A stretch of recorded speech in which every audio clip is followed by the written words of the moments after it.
Hakuna siku familia ya mzee ambaye akona wake wawili watatu, huyu mke wa pili hakunanga siku yeye akona kasoro.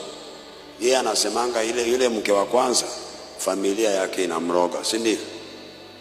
Lakini huyu mke wa pili ama watatu, yeye ajiulizi, si aliingilia ndoa ya mtu? Na hata watoto wake si wajiulize, si wao walikuja kuchukua baba wake mtu? Unajua saa zingine mnapotokana wengine amjui, saa zingine nyinyi ndio mlianza matusi.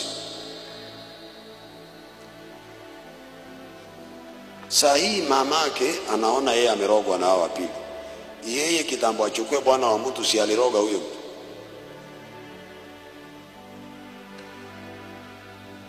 Mimi huwa nasimama upande wa ukweli tu. Sasa zile unamuona mtu mwingine ni shetani, angalia na wewe pia. Na wale ambao huingia kwa ndoa za wengine, mnaingiza watoto wenu kwa matatizo. Wakati mshazeeka mnawaacha wakiwa wanateseka, alafu mnawaacha wakiwa wanalaumiana.